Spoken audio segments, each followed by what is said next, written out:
یشہدہ المقربون،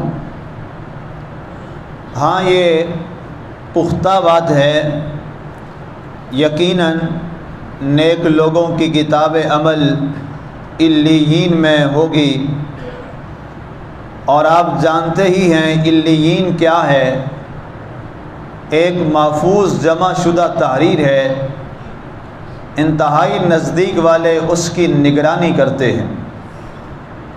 سامعین، آج ہماری سورہ المطففین کی آیہ مبارکہ نمبر 21 تک کی تلاوت و ترجمہ کا شرف نصیب ہوا۔ کل ہماری گفتگو چل رہی تھی کہ وہ لوگ ضرور جہنم میں داخل کیے جائیں گے، اور اللہ اور ان کافروں کے درمیان حجاب اور پردہ آ جائے گا۔ اس کے بعد فرمایا گیا ثم یقال ھذا الذی کنتم بہ تکذبون، کہ یہ وہی تمہیں جہنم دی گئی ہے کہ جس کی تم تکذیب کیا کرتے تھے۔ کافر لوگ دنیا میں یہ بات کرتے تھے کہ مرنے کے بعد ہمارا وجود ختم ہو جائے گا اور ہمارا جسم مٹی کے حوالے کر دیا جائے گا، اور مٹی اسے کھا جائے گی، جسم گل سڑ جائے گا، ہڈیاں صرف رہ جائیں گی، اور ان استخوان کا بھی ایک دن وجود ختم ہو جائے گا۔ تو لہٰذا جو معاملات ہیں یہ محض زندگی تک ہیں، جب تک زندگی قائم۔ تو اس پر اللہ نے فرمایا کہ جب انہیں قیامت والے دن عذاب دیا جائے گا تو اللہ فرمائے گا یہ ہے وہ عذاب جس کا تم انکار کرتے تھے دنیا میں کہ وہ عذاب کچھ نہیں ہے، آج اسی عذاب کو چکھو جس کے تم منکر بن کے آئے تھے۔ استغفر اللہ۔ آگے فرمایا گیا کلا، ہرگز نہیں، یقیناً یہ پکی بات ہے، پختہ بات ہے، ان کتاب الابرار لفی علیین، کہ وہ لوگ جو ابرار ہیں، نیک لوگ ہیں، ان کا جو عمل ہے، ان کی جو کتاب ہے وہ اعلیٰ علیین کے اندر موجود ہوگی۔ اب یہ کتاب کیا ہے؟ کتاب بیسیکلی یہ عربی زبان کا لفظ ہے، کاتب یکتب کتابا فہو مکتب۔ جب کوئی چیز لکھی جاتی ہے، اس کو جہاں جو چیز لکھی جائے، جس پر کوئی تحریر ہو، تو اسے کتاب کہتے ہیں۔ کاتبہ اس نے لکھا، یکتب عربی لوگ بولتے ہیں مضارع ہے، فعل مضارع، وہ لکھتا ہے یا لکھے گا۔ کتاباً اس کا مصدر ہے، لکھنا، لکھا جانا۔ جہاں کوئی چیز تحریر کی جائے وہ اس کی کتاب ہوتی ہے۔ چاہے آپ دیوار پر کچھ لکھ دیں، اہل عرب اس کو اپنی زبان میں کتاب ہی کہیں گے۔ آپ کھجور کے تنے پر کچھ لکھ دیں، اہل عرب اس کو بھی کتاب کہتے تھے۔ اسی طرح وہ چمڑے پہ لکھتے تھے، اس کو بھی وہ کتاب کہتے تھے۔ اسی طرح یہ جو کرامن کاتبین ہماری تحریر کرتے تھے، اس کو بھی وہ اہل عرب کتاب بولتے تھے۔ تو اب اللہ تعالیٰ نے، ظاہر قرآن عربوں کی زبان پہ نازل ہوا ہے، تو اسی طرح اللہ نے وہ لفظ استعمال فرمایا ان کتاب الابرار، بے شک جو ابرار لوگ ہیں ان کی جو کتاب ہے، ان کی جو تحریر ہے، اور تحریر کیا ہے؟ نیکیوں کی تحریر ہے، وہ کہاں پہ ہوگی؟ لفی علیین، وہ بلند اور اعلیٰ مقامات پر ہوگی، اعلیٰ جگہ پر ہوگی۔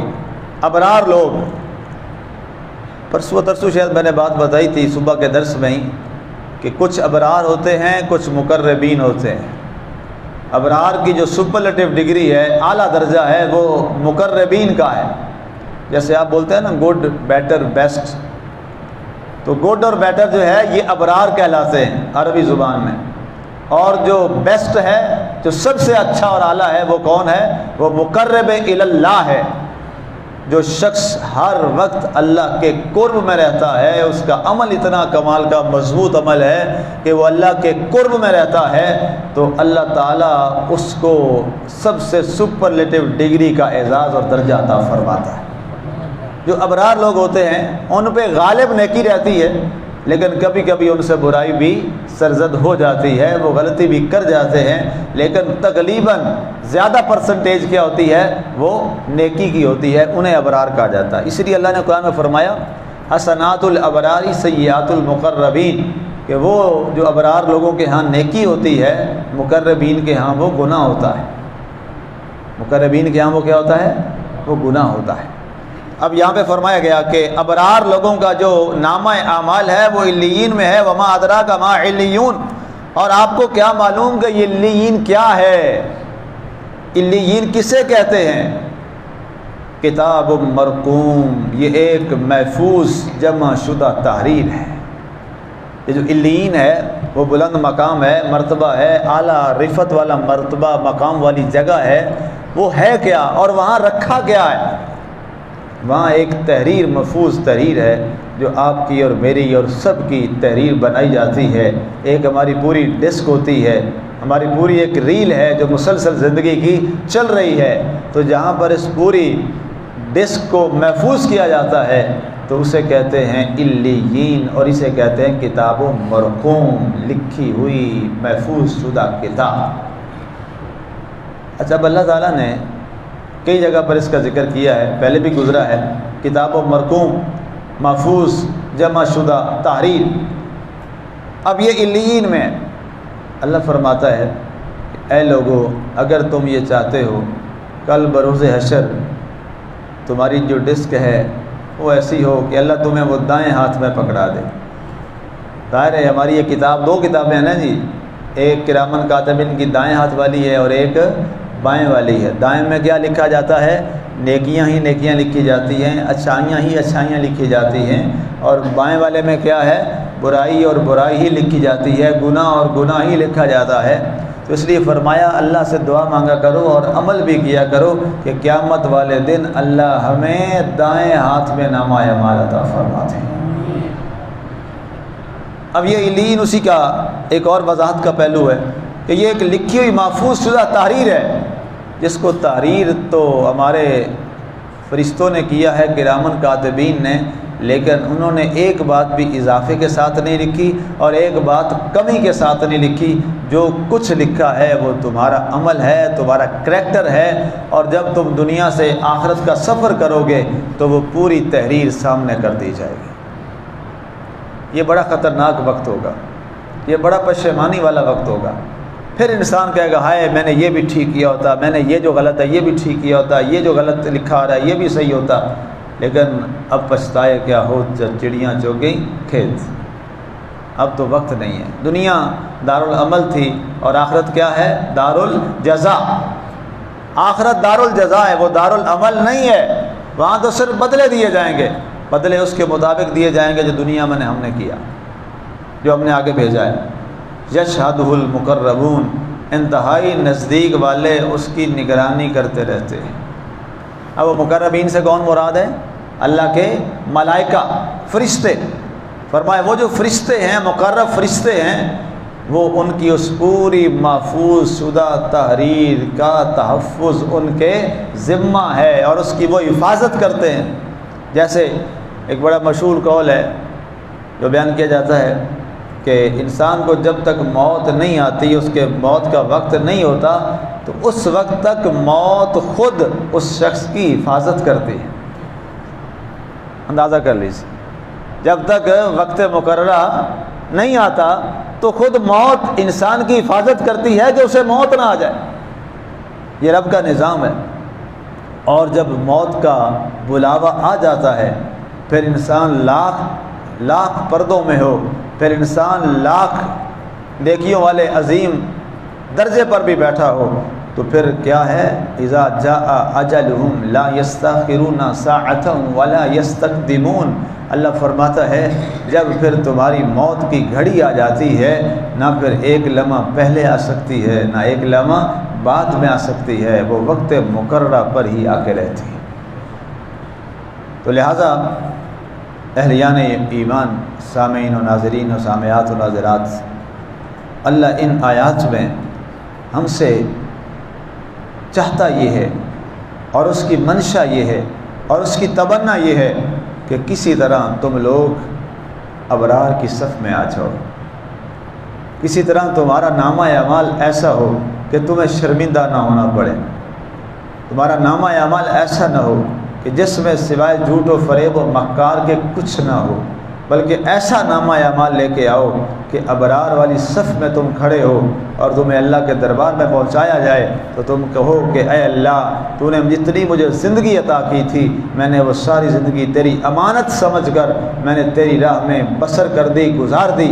تو اللہ تعالیٰ فرماتا ہے اے فرشتو، اب تم بھی گواہ رہنا، یہ دنیا میں میرے دین کے لیے، میرے اسلام کے لیے یہ تکلیفیں، دکھ، مصیبتیں برداشت کرتا رہا، آج میرا وقت ہے انعام دینے کا، میں نے اس کو بلا حساب و کتاب جنت میں داخل فرما دیا۔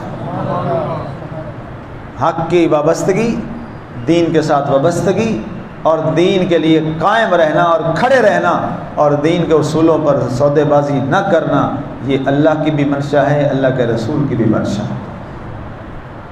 بڑی واضح سی بات ہے۔